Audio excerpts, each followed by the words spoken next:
my race being protected and having safe homelands doesn't in any way harm any non-whites. Only anti-whites pretend so to try to get away with harming Western kind. So this is a common anti-white meme pathogen where anti-whites will try to make out as though being white positive, caring about all races, looking after all people, including whites, showing basic human decency and respect to all people, no matter their race, no matter their background, anything. Showing humans basic human decency and respect, even white people. Anti-whites will make out as though this makes you an evil, bigot, supremacist, quote on, the R word. They'll throw all these things at you. Why? Because you said we should love everyone. We should love everyone, including the white race. And so anti-whites will try to make out like this promotion of white positivity, being white positive, as opposed to anti-white, is somehow promoting or would incentivize or logically lead towards the harm of non-white people. Somehow the anti-whites try to twist the reality of simply saying not harming white people will cause harm of non-white people. And in this way they justify the harm and abuse of members of Western kind. Because if they aren't abusing your children, well then that's the well-being of your children. If your children aren't being actively abused, well then they're being supported. They have well-being, the opposite of being abused.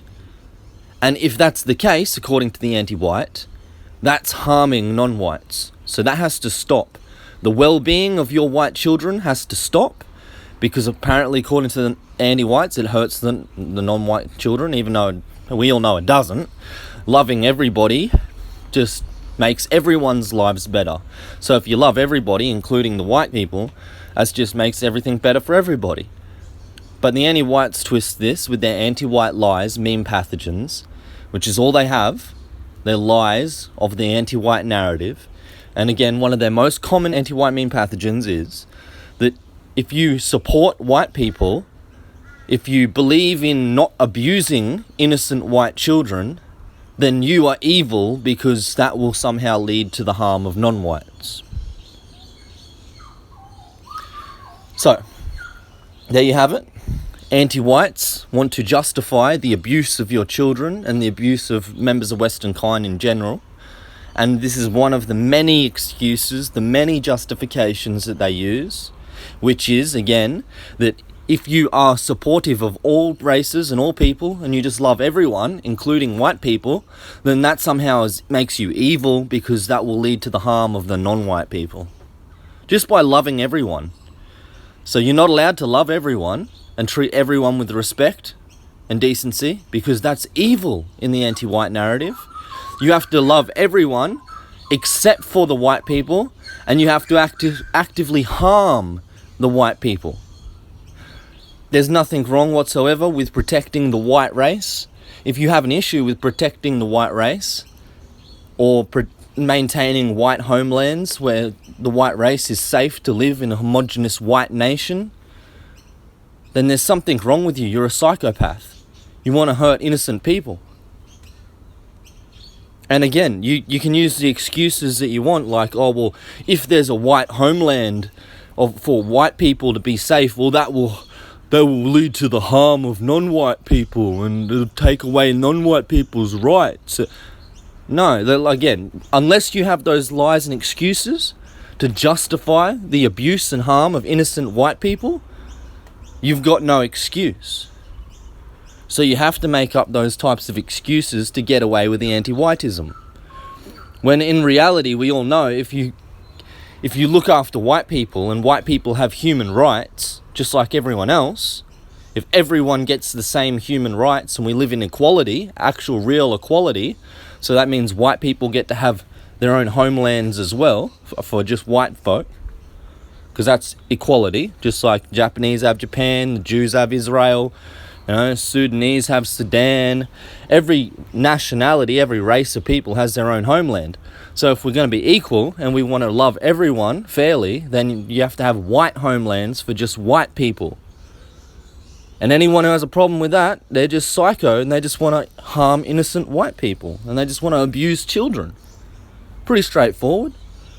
So anyone's got a problem with a white homeland or stopping non-white immigration, white-only immigration, a white Australia policy, anything like that, you're a psycho who wants to abuse children. Yeah? You got a problem with white Australia policy? You're a psycho who wants to abuse innocent children. Okay? Simple stuff. And you can make up your excuses like, oh, but not abusing these white children will somehow harm the non-whites. So we're just going to have to abuse the white children. Wink, wink. Well, no, sorry. With folk like myself, that doesn't work. Your anti-white lies, your anti-white excuses, they don't work, okay? I see it how it is. I tell it how it is. You're making up lies and excuses so you can try to abuse children. So there you have it, folks. Remember that. Take it easy. When anti-whites try to make out as though loving all people, respecting all people, treating all people with respect and equality, right, somehow makes you an evil R-word that wants to hurt non-whites because you said we should love everyone. Well, you understand the whole picture now. You understand what's going on. And why the anti-whites will try to make out like they're the good guys when they're the ones saying that we shouldn't love everyone, we shouldn't have equality, we should actually abuse a race of people on the basis of their race, because they're white, and discriminate against them, and deny them the basic human rights that every other people get, like a homeland, etc.